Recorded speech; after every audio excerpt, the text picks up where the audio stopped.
Hola muchachos, ¿cómo estáis? La verdad es que ha sido bastante tiempo el que ha pasado desde que hice el último charlablog, pero bueno, aparte de que he estado bastante ocupado, haciendo otras cosas, es que también estaba esperando a que fuera hoy domingo, ¿no? El primer domingo de octubre, porque por fin ha vuelto o vuelve Diario de un Nómada, la 11ª temporada, que es el viaje por Mongolia, y yo creo que es una de las temporadas más espectaculares porque, bueno, para los que no lo habéis visto, si lo vais ahora, ¿no? Dentro de un rato, porque ahora mismo son las 5:20 de la tarde del domingo, a las 6:35, tiene que empezar a ponerse en marcha de nuevo la gorda en el viaje por Mongolia.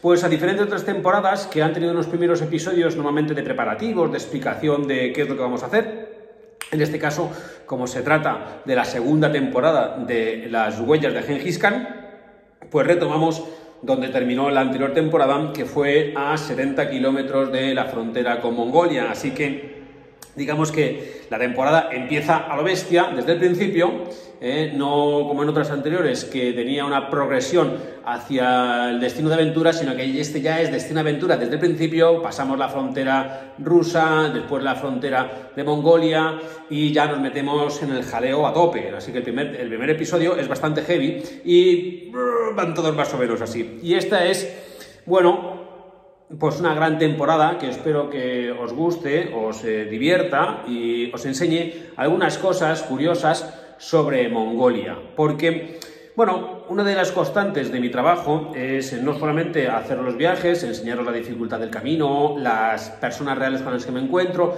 sino también explicaros por qué los países son como son ahora mismo, y esto hunde sus raíces en la historia, es decir, en la historia anterior, es decir, en este caso, quién era Gengis Khan, por qué se agruparon todas las tribus mongolas alrededor de esta figura carismática, y cómo le acompañaron durante tantos años de conquista incesante, y esto, bueno, se explica bastante bien en la serie porque, según la tradición política mongola, el Khan, cuando estaba en tiempo de guerra, es decir, en caso de conflicto, sus poderes políticos sobre el resto de clanes y los mongoles eran prácticamente omnímodos, eran dictatoriales, y por lo tanto al Khan, a Gengis Khan, que Gengis Khan, como ya os explicaré también en la serie, significa Khan marítimo, Khan universal, pues porque había llegado hasta el mar de China, pues le interesaba este guerrear constante porque le convertía en un dictador y podía tomar decisiones sin contar con nadie más. Entonces, bueno, para que veáis cómo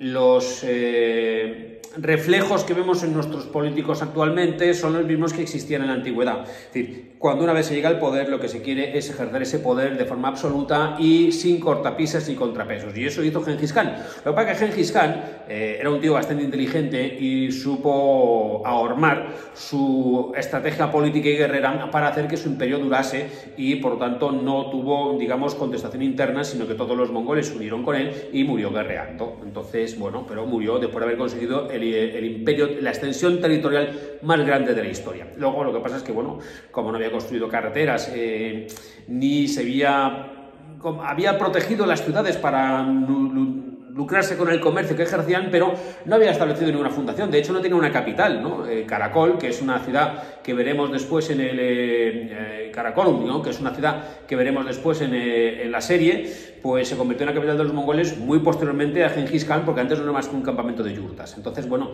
esto hizo que, a pesar de que Gengis Khan murió en su mayor esplendor de poder, pues su imperio fue diluyéndose, fue erosionándose, porque sus sucesores pues no supieron mantenerlo igual, aunque, bueno, el Kublai Khan, que era el emperador de China, que es el gran Khan al cual hace referencia Marco Polo, del cual también hablamos en la serie, pues era nieto de Gengis Khan. Pero bueno, también en la serie contamos no solamente esta historia antigua, sino la historia reciente, la época comunista de Mongolia, en la cual tuvo un padrinazgo muy importante por parte de la Unión Soviética. Era como su patio trasero, un patio trasero muy pobre, mucho menos desarrollado que las repúblicas socialistas de Asia Central, y Mongolia pues se convirtió en una especie de estado tapón que separaba a la Unión Soviética de China. Pero los mongoles rechazaron la, digamos, tradición y la injerencia comunista de sus vecinos chinos, porque habían tenido muchos conflictos con ellos, sin embargo, aceptaron el padrinazgo y, digamos, la tutela por parte de la Unión Soviética, que los había auxiliado en la Segunda Guerra Mundial contra Japón. Bueno, esto es parte de las cosas que se cuentan en la serie, como se cuentan en los libros. Yo creo que la labor que yo hago de narrador de historias, de contador de historias, pues en mi opinión, y creo que en la de algunos de vosotros, se enriquece porque no solamente es un viaje en moto, es un viaje con todas las aventuras que supone comer en la estepa, atravesar los caminos sin asfaltar, navegar en el desierto, dormir de acampada, sino que además te cuento todo este contexto que te permite poner en situación las cosas que están sucediendo, es decir, que te permiten poner Mongolia en su contexto, el mundo en su contexto y comprendernos mejor a nosotros mismos y a los mongoles, ¿no? A los mongoles o cualquier otro país en el que haya estado. Por ejemplo, cuando hablamos de... Ahora mismo está poniéndose de moda el conflicto entre Armenia y Azerbaiyán como consecuencia de ese enclave que es Nagorno-Karabaj, pues yo recuerdo que Diario de un Nómada o Operación Ararat ya habló de aquello, ¿no? Os explico por qué existía esta separación, por qué las fronteras entre Turquía y Armenia están cerradas y por eso el Ararat, que era la gran montaña sagrada de los armenios, está ahora mismo en Turquía, y por qué no se puede cruzar libremente desde Turquía hasta Armenia, sino que hay que hacer un recorrido por Georgia. Entonces yo no solamente voy a visitar el Ararat, sino que te explico cuál es, digamos, el significado que tiene el monte Ararat, tanto en la tradición bíblica, pero también porque Noé es también un profeta, el diluvio es algo que existe en la tradición musulmana, sino que además te explico por qué esa montaña ha pasado esos avatares históricos, ¿no? Entonces, ¿quién había oído hablar del conflicto en Nagorno-Karabaj? Pues hombre, son cosas que no se oyen muy habitualmente, pero ahora mismo hay lío. Entonces, para los que habéis seguido la serie y hayáis leído el libro, ya comprendéis que los armenios son primos hermanos de los turcos los armenios son primos hermanos de los rusos porque han tenido una vinculación con ellos muy antigua. Armenia fue una república socialista soviética, mientras que los turcos y los azerbaiyanos son la misma etnia, es decir, son etnias túrquicas que tienen una relación, porque los turcos vinieron de Asia Central, no estaban en Anatolia, eso era Grecia, en la actual Turquía. Entonces, cuando las fronteras se dibujan en el Cáucaso, eso es muy reciente y también te lo explico aquí en el libro, cuando pasamos por Kars, que es una ciudad turca. Al poco rato pasamos por Kars, donde se firmó el humillante Tratado de Cesión del Ararat, que supone una vergüenza histórica para el pueblo armenio. En 1921, es decir, hace nada, se celebró ante la nueva Gran Asamblea Nacional de Turquía, luego República de Turquía, nacida tras la desaparición del Imperio Otomano y las repúblicas socialistas de Georgia, Armenia y Azerbaiyán, que luego formarían parte de la Unión Soviética. En ese acuerdo se fijaron las fronteras actuales entre el comunismo bolchevique y el nacionalismo modernizador turco de Mustafa Kemal Atatürk, el victorioso oficial del sultán que apuntilló el caduco orden imperial otomano y fundó un estado oriental laico y de vocación occidental. Atatürk, el padre de la República Turca, tomó medidas como la prohibición del fez, el gorro tradicional, la supresión del árabe como idioma oficial o la copia de los códigos legislativos europeos para regular la vida civil en Turquía. Instituyó un ejército con la misión de ser garante de la confesionalidad de la República y los logros conseguidos por ese empeño modernizador saltan a la vista cuando se compara el desarrollo económico y social de la actual Turquía con la calamitosa situación de sus vecinos excomunistas. Bueno, y luego seguimos hasta Pozol, nuestro destino, casi la frontera con Turquía, con Georgia, la ruta asciende por una montaña, al anochecer, sin más luz que mi faro, apenas veo lo que me rodea, aunque intuyo que la zona es muy húmeda porque siento el frío metido dentro del cuerpo. Se suceden las curvas y encima el asfalto desaparece. Hay un tráfico incesante de camiones que levantan nubes de grava a mi paso.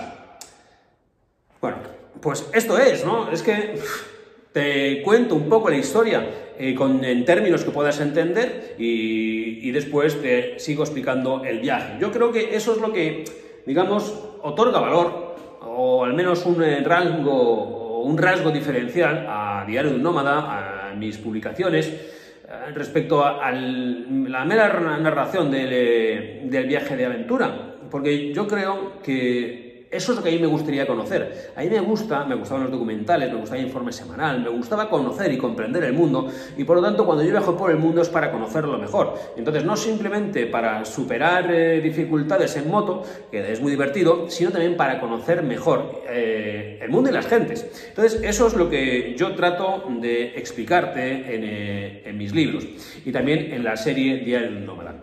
En cualquier caso, la serie Diario de un Nómada, esta 11ª temporada, pues supone un punto de inflexión. Ya os explicaré más adelante en otra entrega en qué sentido, porque las cosas ya no van a ser como eran, ¿no? Por razones de las cuales hablaremos largo y tendido.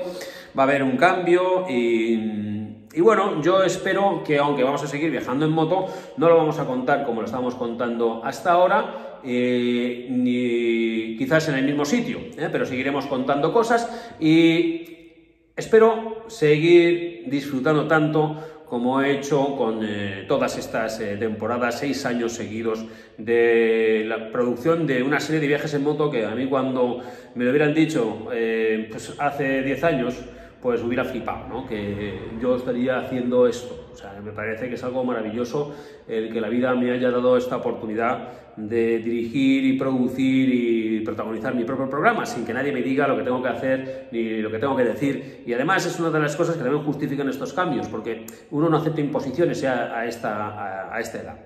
En todo caso, me gustaría leeros otro párrafo, porque yo creo que explica muy bien cuál es mi visión del mundo, porque yo creo que lo importante es, por lo menos para un escritor, es trasladar la visión del mundo. Antes lo hacía, hace muchos años, con las novelas, pero yo creo que los libros de viajes me permiten hablar de todo lo que es el mundo, pero al mismo tiempo te permiten, digamos, introducirlo en un relato sumamente apasionante como es el de la aventura, el del viaje en moto, con toda la dificultad que supone.